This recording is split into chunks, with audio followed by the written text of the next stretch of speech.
Welcome, everyone, to the Mile High Champions League weekly podcast.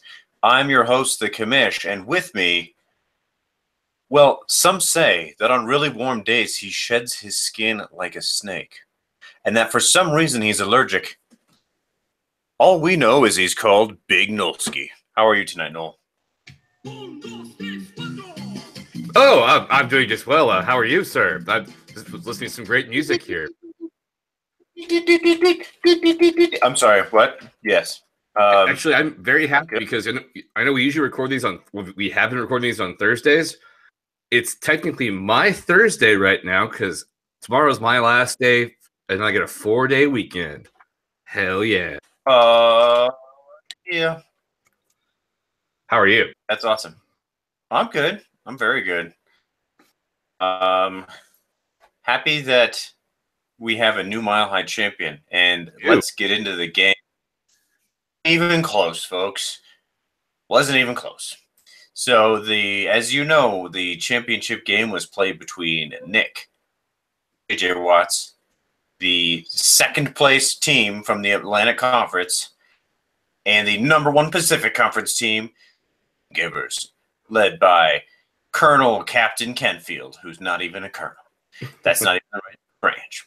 But at any rate, it was a blowout. Let's just put it that way. While Kenfield arguably deserved to be in the Colorado Bowl, he didn't prove it by losing by 87.3 points. And this might be the biggest deficit that we've had in the Colorado Bowl history. And I think it has a lot to do with Antonio Brown.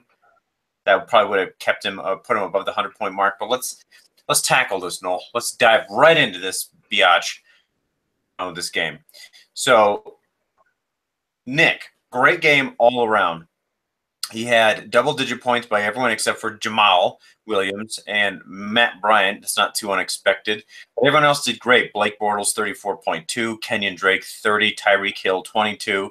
Travis Kelce, 10. Latavius Murray, 24. Jamal Williams, 6. And the Ravens D, 30. The Ravens D have been outstanding this year. They're going to finish third for the Mile High Champions League season, that is. Third overall, 22.3 points average per week. Hiya, that's good points. On Kenfield's side, we have Tom Brady, 20.4. Alex Collins, 11 points. Really fell off the face of the planet this week. Antonio Brown, 4. Now, did he get hurt or something? He's out now. He must have... he messed up, I want to say, like... done something. It was like a sprained calf or something. Yeah, it's something that's going to keep him out at least this week. But yeah, he went out, I believe, fairly early in that game, too. I mean, only 2 receptions for 24 yards. That's very unlike Antonio Brown. Very unlike indeed. Your mistake indeed. Your mistake. So, that's for him. Jason Witten, 8 points. Demaryius Thomas, 11. Jonathan Stewart, 6. Dolphins D, 6.5. Oh, my God. I mean, this probably wasn't the best choice to begin with. They're now 18th ranked, and they've been only averaging 13.8 points, so probably not the best call, but, you know, all things considered. Oh, man. Oh, you know what I saw, Noel? What's that?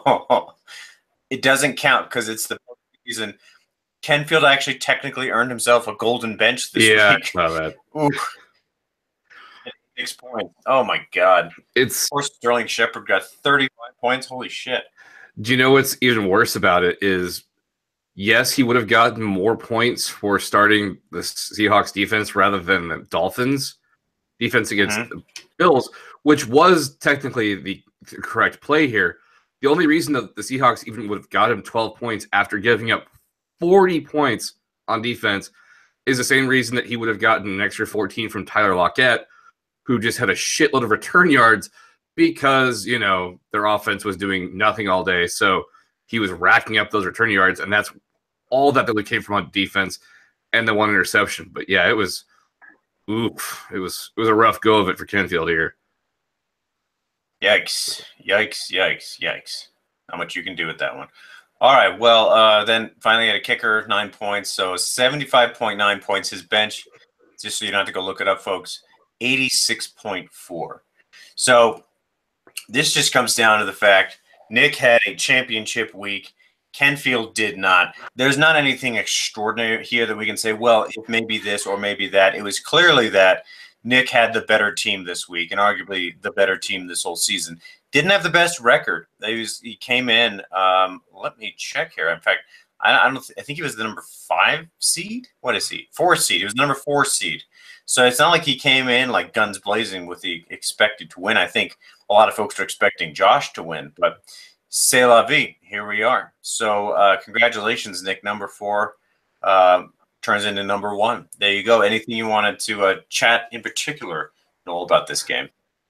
Well, I want to congratulate, obviously, Nick for, I mean, not only just his win, his title here, a title in his first year, and it should be pointed out, as we've mentioned before, although it makes sense because a lot of us, grew up together, Nick is the first winner of the Mile High Champions League ever that did not attend Newton Middle School. That is a thing. God. Yeah. But from there, both these guys, congratulations just for being in this game, and both of them did a really good job of managing their roster through either injuries or, in Kenfield's case, a ridiculously weird suspension scenario.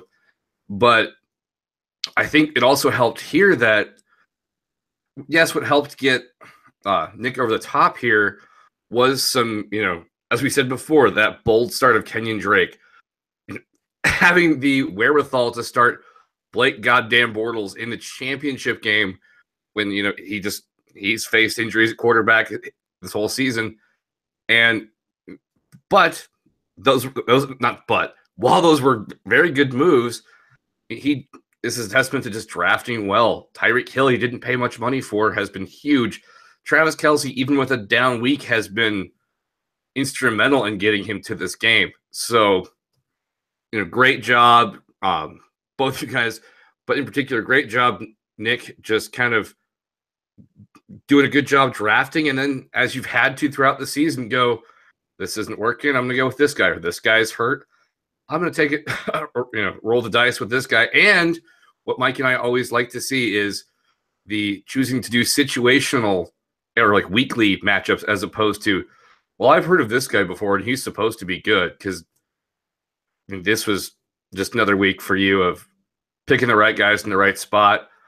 Mentioning Des Bryant, who had a down game. And actually, I would have thought that Samaje Perine, whatever, would have had a better game. Same with Chris Ivory with Leonard Fournette being out. But so there it is. Just good call, even with Jamal Williams kind of going back to what he was. Kenfield, I've told you this via text before, and you know it all too well. Between injuries and the suspension and just trying to find something on the waiver wire, Alex Collins had a really down game for him for the past few weeks, and nothing to do about that. Antonio Brown injury. Jason Witten kind of fell prey to the same thing, where low-scoring game, and Dallas's offense just looked bad, even though they won last week. Demaryius Thomas, when we started the Broncos. And then, Mike, as you mentioned, Jonathan Stewart played out of his mind last week and was due to come back to earth. So this was just, it's tough, especially tough to lose by, as you said, Mike, almost 90 points. And then to have where your bench consisting of 4 players would have scored you more points than who you started. Always rough. So with that, again, congratulations, Nick. Enjoy it. And we all look forward to hearing about what you're going to do to that little Ben Griffiths feller. Yes, what are you going to do to that little Ben Griffiths fella? What are we all going to do to that little Ben Griffiths fella? So just if you can't remember exactly what Noel and I are talking about, well, Ben got last place in the league, which means he is going to get some sort of punishment doled out by Nick. Now, Nick is a very nice, caring person, so he's not going to do anything overly punitive, but he will do something, I'm sure, to make Ben suffer. So I believe I have 2 old Halloween costumes. One is the Pope and one as left shark from the Super Bowl party that would fit Ben. Let's just put it that way.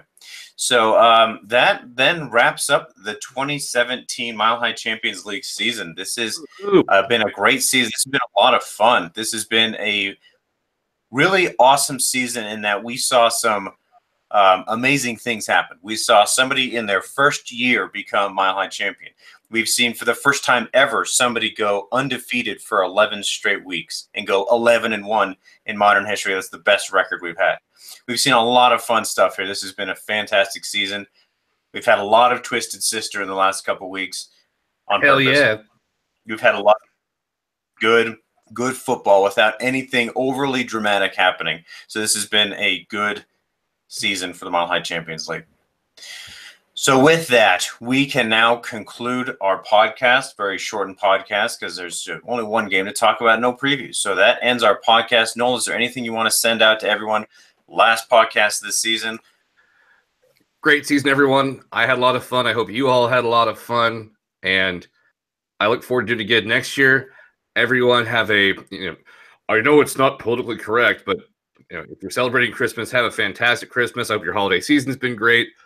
And I hope next year treats you better than it did this last year. Because you know what? We should always look to do better. So, yeah. And thanks, Mike, for doing the podcast with me. As always, it's been fun. Well, no, thank you, Noel. I am deeply indebted to you for your time and energy that you spend doing this. First of all, I appreciate that you do it in the first place. I always enjoy doing this with you. I was thinking in the future, down the road, years down the road, because I'm saving all these podcasts, it'd be really fun to listen to these in like 30 years and just hear about, I remember AJ Green. Do you remember that guy? Oh, I remember Matt Bryant. What the hell was I thinking? Yeah, why did I play Blake Bortles? Why? Why did I ever start anybody on the Browns? Champion Browns now. So, I want to thank you, Noel, and I think everyone in the Mile High Champions League should send your gratitude to Noel for spending his time with me and with us to do this podcast, because I personally believe that your time is the most valuable currency that you have. So the fact that you're spending it with me, I am deeply appreciative of. So with that, we are done for the 2017 season. Thank you again, Noel. Thank you, everyone in the Mile High Champions League. Noel, please send us out. Go Broncos! And go Mile High Champions League.